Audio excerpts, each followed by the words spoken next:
በኢትዮጵያ አስተናጋጅነት እየተካሄደ የሚገኘው ሁለተኛው የምስራቅ አፍሪካ የባህልና ኪነ ጥበብ ፌስቲቫል አሁንም እንደደመቀ ቀጥሎ ነው የሚገኘው።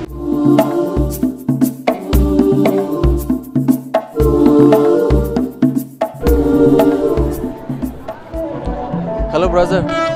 How are you? ሰላም እንደምን አለ ወንድሜ? እኔ በጣም ደህና ነኝ። እንኳን ወደ ኢትዮጵያ በሰላም መጣ። Thank you. So how are you doing? እንዴት ነው ያለው ነገር? ያቀረብካቸውን ዕቃዎች ወድጃቸዋለሁ። የአፍሪካውያንን ባህልና ጥበብ በእጅጉ ያንጸባርቃሉ። The African culture. Yeah, the African wisdom.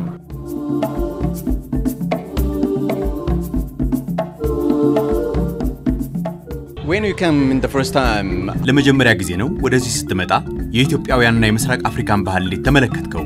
እንዴት ስትገልጸዋለህ? How can you describe that? Coming to Ethiopia the first time was interesting. ወደ ኢትዮጵያ ለመጀመሪያ ጊዜ ስመጣ በጣም ደስ ብሎኛል። እንዳየሁትም ሁሉም ሰው በፈገግታ ተቀባይ ነው እና ደግሞ በርካታ ንጹህ የመሰረተ ልማት እድገቶችንም እያየው ነው። ከተማዋ በጣም ጽዱ ናት። Infrastructure, the city is good and clean. Hello. How are you? I'm blessed. How are you? Thank you. I'm fine. Good. Welcome to Ethiopia. ሰላም እንደምን አለሽ?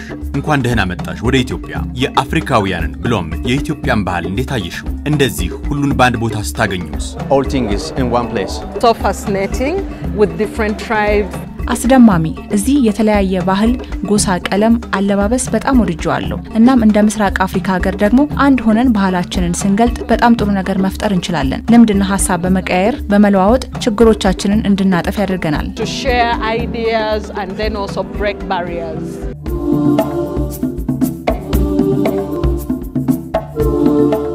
That's great. I think you have some idea to be expressed. እንደዛ ከሆነ ብዙ የምታጋራው ነገር አለ ማለት ነው። ታዲያ የአዲስ አበባ ከተማን እድገትና ውበት እንዴት ትገልጸዋለህ? How can you describe the growth and beauty of Addis Ababa? Addis Ababa is interesting because አዲስ አበባ አስደናቂ ናት። ከሌሎች ከተሞች ጋር ልታወዳድራት አትችልም። ሁሉም ነገሯ ያማረ ነው። መንገዶች፣ መብራቶች፣ ኔትወርክ፣ ባቡር በጣም የተደራጀች ከተማ ናት። ሁሉንም ነገር በአንድ ቦታ ማግኘት ትችላለህ። can access any place easily. It's beautiful. I love the structure. በጣም ቆንጆ በጠቅላላ አቀማመጧን ሁሉ ነገር ወድጄዋለሁ It's so good. So I love it. The people of Ethiopia. ከሁሉም በፊት በንጽጽር የኢትዮጵያ ህዝቦች በጣም ምቹ ናቸው። ከተማዋ በጣም ታምራለች። ፌስቲቫሉም በጣም ጥሩ ነው። The people is good. The festival is good also. Addis Ababa is a beautiful place. አዲስ አበባ በጣም ውብ ነች። ከሁሉ ነገሯ ጋር በፍቅር ወድቄያለሁ። ምግቡ፣ ሰዎች፣ ሆቴሎች ሁሉም ነገር ያምራል። ወደዚህ በድጋሚ ለመምጣት መጠበቅ አልችልም። And I can't wait to come here.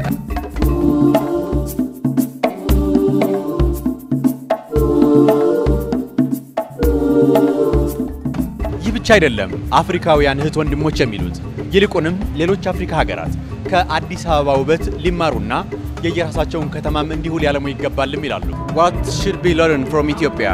ሌሎች አፍሪካ ሀገራትስ ከኢትዮጵያ ምን ሊማሩ ይገባል ትላለህ? I think the biggest lesson is the ይመስለኛል ትልቁ ትምህርት እኛ የአፍሪካ ህዝቦች ይበልጥ መቀራረብ ነው። ባህሎቻችንን በማስተሳሰር ብዙ መቀራረብ አለብን።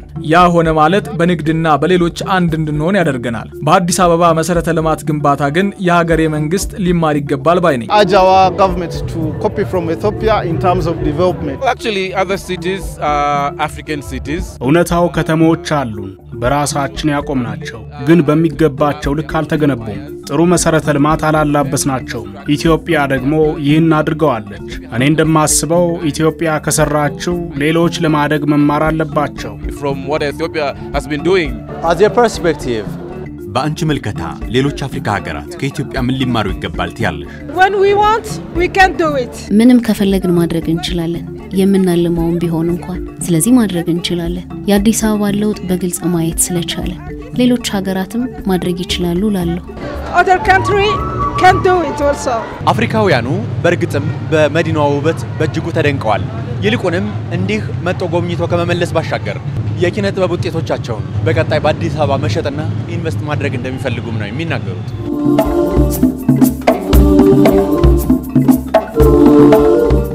Someone needs to come to Addis, it is a very perfect place to come from. የሆነ ሰው ወደ አዲስ አበባ መምጣት ካለበት ለመምጣት ትክክለኛው ቦታ ነው ብዬ አምናለሁ። ምክንያቱም እዚህ በመሆኔ ደስ ብሎኛል። እሱ ብቻ አይደለም፣ አዲስ አበባ መጥቶም ከመጎብኘት ባለፈ ለመኖርና ለመስራት ምቹ ከተማ ነች። የዲዛይን ባለሙያ እንደመሆኔ መጠንም ነገሮች ጥሩ ናቸው ማለት ፈልጋለሁ።